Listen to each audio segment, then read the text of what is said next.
A gente está conversando sobre a questão do vício em remédios, em medicamentos.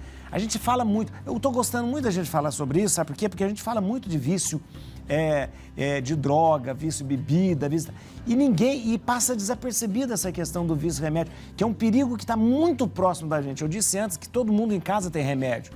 E você pode passar na frente de uma farmácia e comprar o remédio que você quiser. E isso pode se tornar um grande problema. Eu quero mostrar para vocês agora um trechinho da minissérie Dopsic, né? Tá na plataforma Star Plus, né? E fala sobre essa questão, sobre esse assunto que a gente está conversando aqui hoje. Vamos ver. Sei que a maioria não pensa na gente que vive lá nas montanhas. Muitos dos meus pacientes são mineradores. É um trabalho perigoso e carregam o fardo de construir essa nação. Merecem fazer isso sem sentir dor. Essa gente, o meu povo, confiou em mim. Não acreditem quantos estão mortos agora. Parece que se trata de uma coisa bem grande. Oxycontin.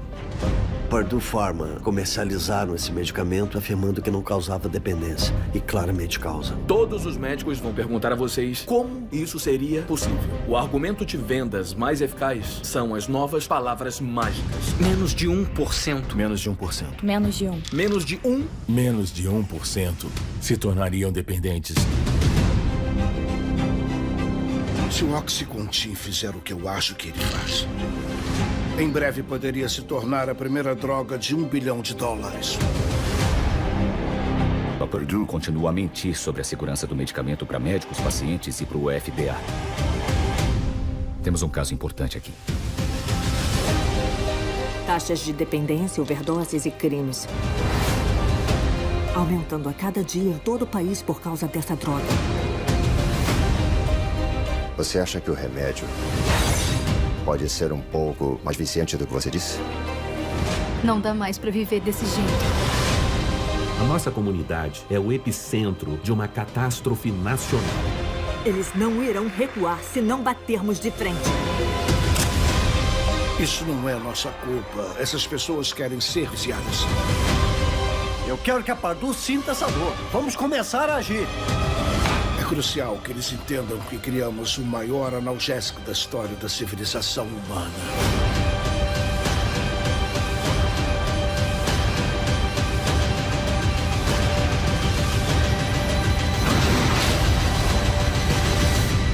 Acho que posso fazer esse remédio ser o maior do mundo.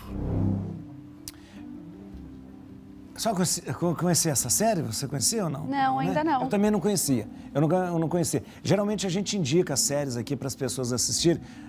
Às vezes a gente trata de algum tema e é interessante. Eu não sei se é baseado em fato real. É baseado em fato real, né? Eu achei interessante porque, na verdade, é proposto ali um analgésico, né? O nome, não sei se é esse nome que existe mesmo, é Oxycontin. E a propaganda do remédio é justamente essa. Ele só pode causar dependência em menos de 1%. É uma boa propaganda, que menos de 1% não significa nada, né? Mas é sempre um risco, né, doutor? Sim, sempre tem o risco, né? E ao tomar esse medicamento, a pessoa acaba se sentindo bem, se sente melhor e acaba ficando viciado. O que acontece quando você utiliza drogas, né? Sim. O que acontece? A pessoa começa a roubar. É o que aconteceu aí na série, né? A pessoa começa a querer roubar, a querer fazer de tudo para tentar ter o medicamento para se sentir melhor. E aí, quando o medicamento sai do organismo, é o que eu falei, você tem síndrome de uma abstinência. depressão, e aí você fica, eu preciso desse medicamento agora para eu me sentir bem de novo. Só com o medicamento que eu vou ficar bem. Então, aí isso gera o vício, né? O vício em remédio, ele deve ser tratado da mesma forma que é tratado qualquer outro tipo de dependência com droga? Tem que ser... O vício de medicamentos depende do nível, né? Não é necessariamente toda pessoa que é viciada em medicamento que vai parar de tomar o medicamento e vai ter que ser internada, por exemplo, para tratar. Tudo tem um nível. Então, dependendo do nível da pessoa, ela consegue diminuir a dose tomando um dia sim, um dia não, ou diminuindo o comprimido pela metade, sem precisar ser internada. Mas tem gente que sofre essas crises de abstinência e começa a ter tremor e aí começa a querer, desse jeito, né? Tentar roubar, tentar fazer de tudo para ter o medicamento. Então, é um caso que leva à internação, No caso da pessoa, o primeiro passo para a pessoa é ter consciência de que ela está viciada naquele medicamento, né? Ela precisa perceber isso. E precisa de que alguém indique isso para ela, né? Sim, porque... A família é fundamental nesse momento, né? É importantíssimo, né? Porque é bem difícil as pessoas admitirem que elas são viciadas em alguma coisa. Por exemplo, no álcool. Quando a pessoa toma, eu tomo uma tacinha de álcool todos os dias, de vinho, sei lá. Isso. Eu preciso tomar... Sabe, uma coisa assim que se não tomar não vai se sentir bem. E a pessoa não leva isso como um vício, né? Porque fala, mas eu não tomo todos os dias um monte, eu não tomo... É uma coisa que a pessoa não pega pra ela, assim, não admite, né? Não admite ela acha e acha que não tá viciado, eu fumo maconha todo dia há 20 anos e não tô viciado. Desse jeito, né? Sim. Fumo maconha todo dia há 20 anos e não viciei até hoje, né? É o perigo falar isso na televisão, sabe por quê? A pessoa, de repente, ela corta esse pedacinho que eu falei e pronto, olha aí, é um perigo. Tá vendo? É um perigo falar isso, olha que absurdo. Mas é dizendo, a pessoa, como você disse, né, pessoa, todo dia eu tomo aí meia garrafa de vinho, mas não estou viciado, todo dia eu tomo. Né? Então, mas a pessoa demora para entender, né? Para entender, né? Para entender. Agora, essa questão, eu volto a dizer que é muito sério, porque, na verdade, a gente está lidando com algo muito... aparentemente inofensivo, que é o remédio na nossa casa. O remédio está dentro da nossa casa. Vou voltar a dizer, é um remédio simples. Você disse aí, é um remédio baseado, que tem codeína, é muito fácil de viciar. Né? Sim. É um remédio que todo mundo fala, a pessoa está com dor na perna, toma Tramal, você viu? Sim. Olha, cuidado, Tramal é um remédio... Vicia, né? Vicia muito. É perigoso. Não consigo mais ficar sem tomar, né? Antigamente tinha até um extrato de codeína que vendia em qualquer farmácia, qualquer lugar, extrato de codeína, que era uma coisa... Antigamente, eu tomei muito. Quando eu falo antigamente, não é muito antigamente, não, mas eu tô... uns 2. Existia o elixir paregórico. Você é farmacêutico, o elixir paregórico era a melhor coisa para dor de barriga. Elixir paregórico chamava. Meu pai dava pra gente. A gente era criança, tinha dor de barriga, elixir paregórico. O que era elixir paregórico? Como que chama? Ópio. Ópio. Era ópio. É interessante, olha que coisa. Então, ópio canforado. Ópio canforado, agora eu lembrei. E o pai falava, não, isso é ótimo, é ópio canforado. E a gente tomava. Hoje eu estou conversando com a Luciana Galdino, que é farmacêutica, e a gente está falando sobre o vício em remédios, né? A gente vai ver agora, Luciana, a gente tem sempre um quadro aqui que a gente lembra alguma reportagem, algum programa da televisão, já vi na TV. A gente vai ver agora um trechinho da reportagem do Jornal da Gazeta, da época da morte do cantor Michael Jackson. Foi uma cobertura que eles fizeram para a gente comentar aqui, veja só. A autópsia do corpo do cantor Michael Jackson só deve ficar pronta em 2 semanas. A imprensa afirma que a polícia encontrou no quarto do cantor o remédio Demerol, um poderoso anestésico à base de morfina. No Brasil, esse remédio é de uso controlado até mesmo nos hospitais por causa da dependência e pode levar a paradas respiratórias. Um abraço para Maria Lídia, para mim é uma das maiores jornalistas, Maria Lídia. Maria Lídia é também das vozes mais gostosas de se ouvir no rádio também. Maria Lídia foi da CBN, depois tá na Gazeta. A Demerol, que foi, esse foi o... quando a gente fala, porque quando a gente fala em morfina, sempre a gente tem, nossa, morfina, mas tem muitos remédios derivados que tem um efeito da morfina, né? Sim, são os medicamentos opioides.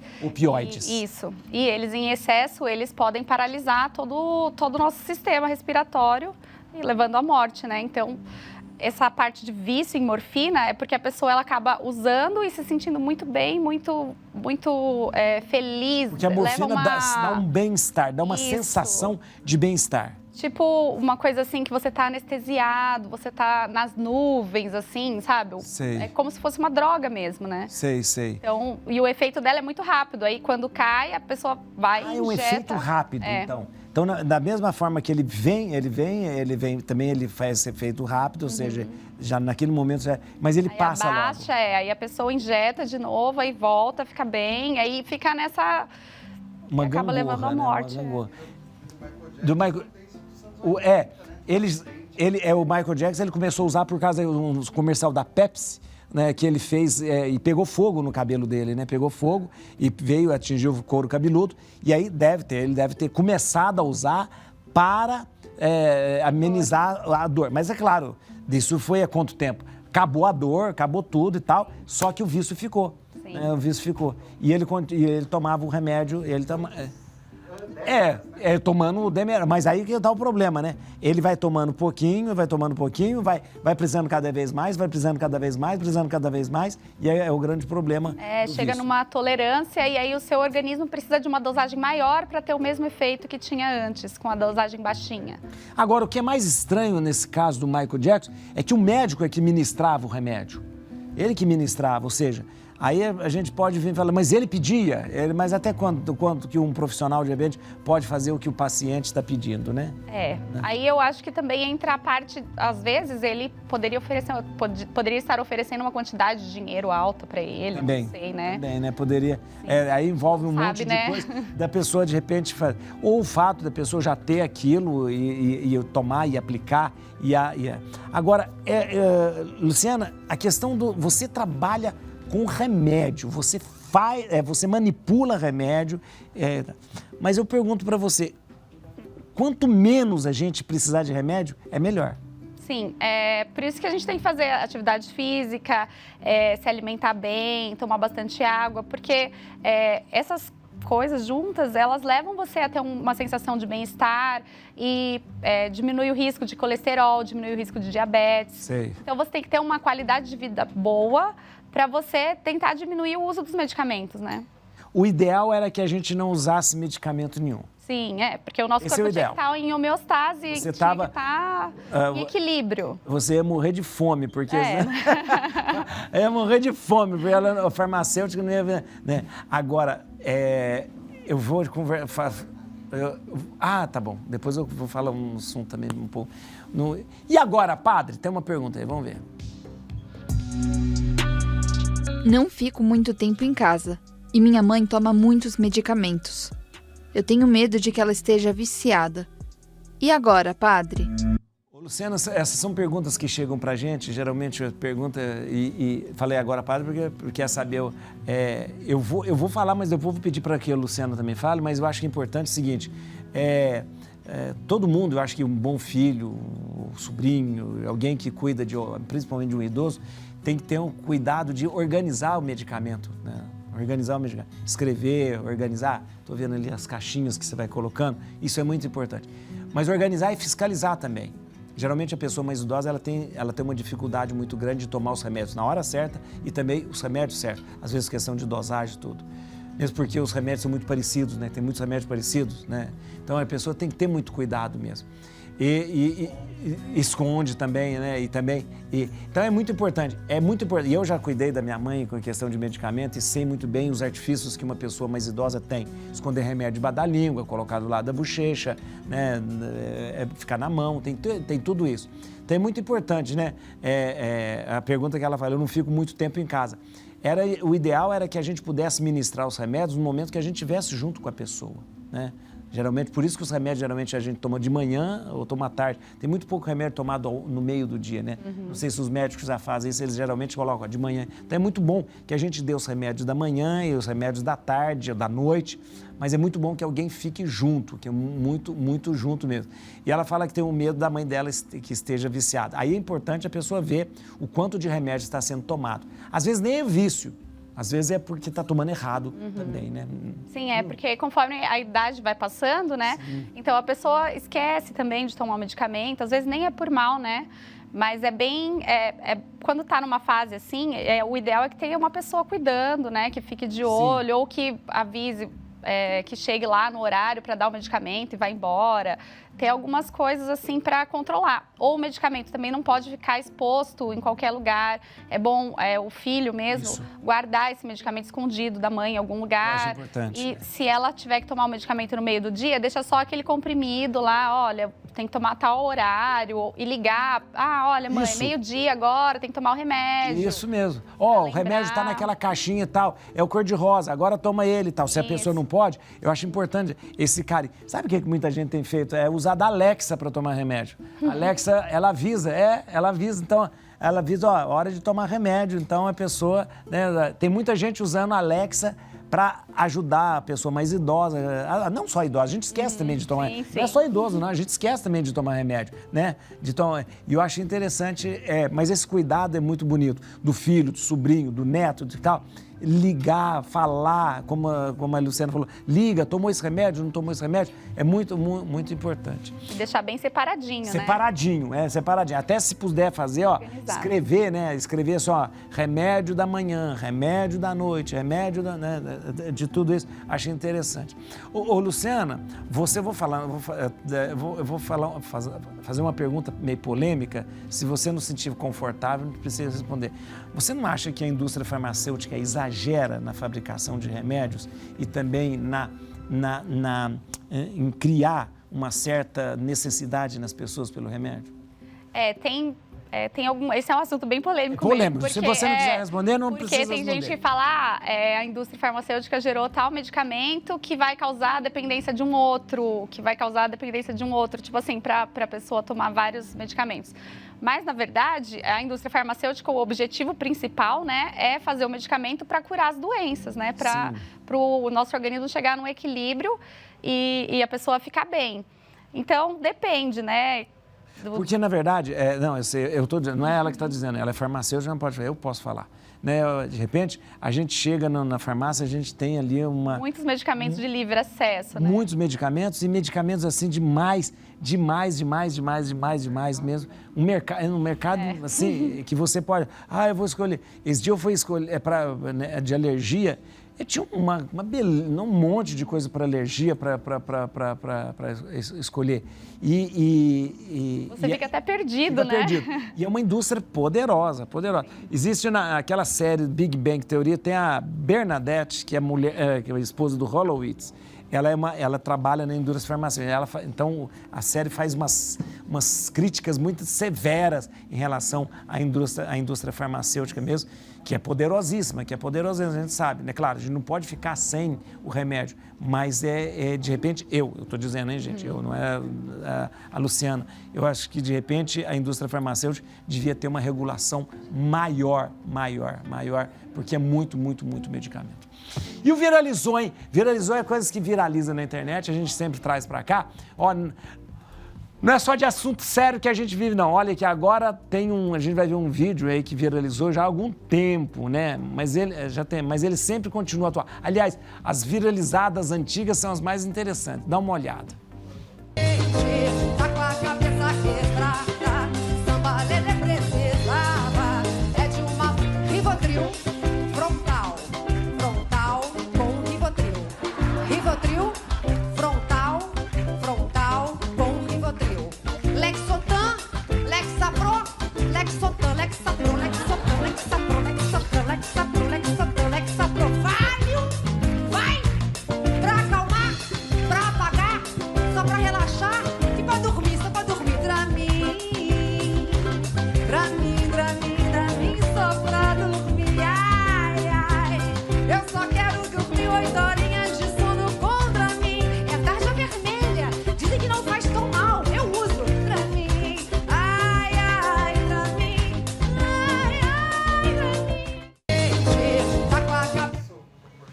É interessante, essa menina é aquela humorista, né, que fazia coisa, é interessante, ela tá cantando Samba Leleta doente, tá com a cabeça,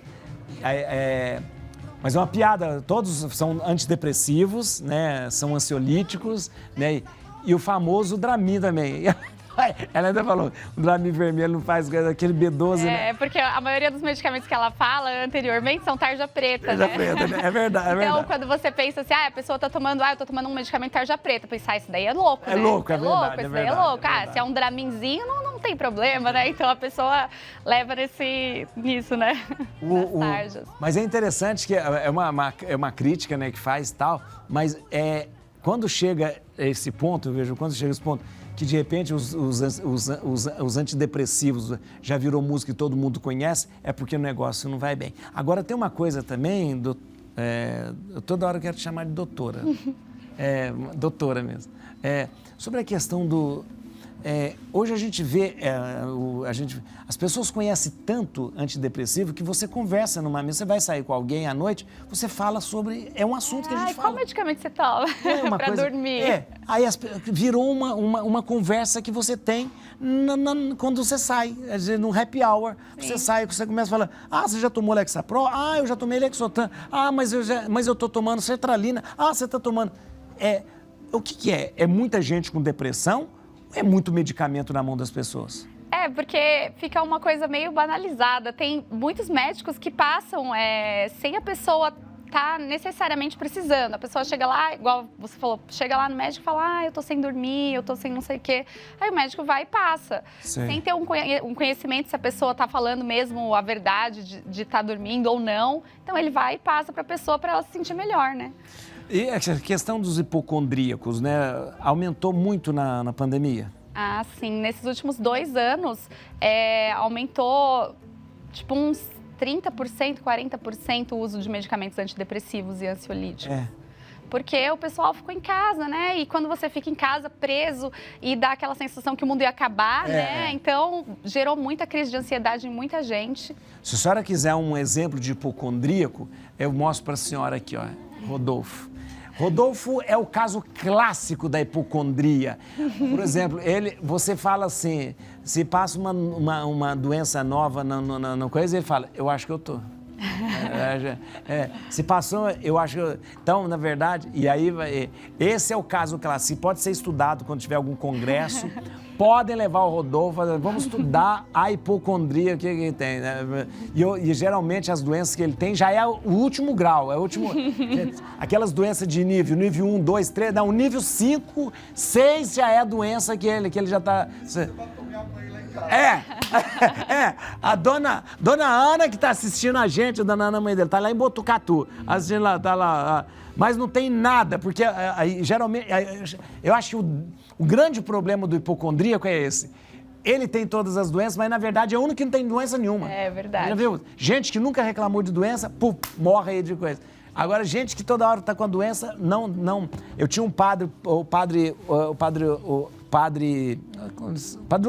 Odilo, não o Dom Odilo, Padre Odilo, ele diz assim, você quer viver muito tempo? Arrume uma doença e cultive essa doença e você vai viver muito tempo com essa doença. E você vai ficar se preocupando, né? Com ela ali, você vai se preocupando, então não tem problema. Agora, não preocupe que você vai ver, né? Mas é muito importante. Eu queria só trazer aqui, olha, os contatos da Luciana. Atenção, no Instagram, deixa eu falar, você trabalha é interessante, com cosmetologia, então, né? E com esse trabalho de manipulação também de cosméticos, né? Sim. E geralmente a gente vê a indústria cosmética também, que é uma indústria grandiosa também, mas você trabalha com essa coisa para cada pessoa, para cada pele, para cada... individual. Porque depende, assim, por exemplo, na drogaria mesmo você consegue comprar um creme de ácido hialurônico e aí você compra um creme de vitamina C separado. Isso. Na farmácia de manipulação você consegue juntar os 2 ativos. Sei. Ou você compra um creme com vitamina C e um protetor solar. Na farmácia de manipulação você consegue manipular um protetor solar com vitamina C. Interessante. Entendeu? Então, precisa passar um em cima do outro. Isso. Acaba facilitando a vida das pessoas. Verdade. Né? Olha, atenção, vamos seguir a Luciana no Instagram, @AtosLuciana. Isso. Atos Luciana. E tem o Atos Farma também. @Atos Farma também. Atenção, no Instagram, @AtosLuciana ou então @Atos Farma. Você pode entrar em contato também com a Luciana pelo luciana.atosfarma@gmail.com. luciana.atosfarma@gmail.com. Esse telefone aqui é da assessoria, né? Não é dela não, né? Será que é seu? Aí acho que é o meu pessoal. É o meu. Não, então não vai dar o telefone dela, poder o telefone dela. Pode ser o outro que eu tenho? Pode falar? Pode falar. É o 11-9-6441-3998. Não, 4661, eu trocando os nomes. Vamos lá, ó. 4661 3998. 3998. Aí você pode entrar. Também você pode entrar ali no Instagram e tem todas as informações. Sim, é bem fácil, né? Todo mundo usa Instagram hoje em dia. Você entra ali, tem como chama? Bio, que tem tudo, né? Bio, né? Tem tudo ali, tem todas as coisas. Você pode entrar ali, facinho. Muito bom. Gente, queria muito agradecer você, muito obrigado, porque a gente trouxe um assunto muito sério de ser falado e eu acho bom, assim, conversar de uma forma leve, sem deixar todo mundo com medo, sem deixar todo mundo desesperado, nada disso. Muito obrigado mesmo, muito obrigado mesmo.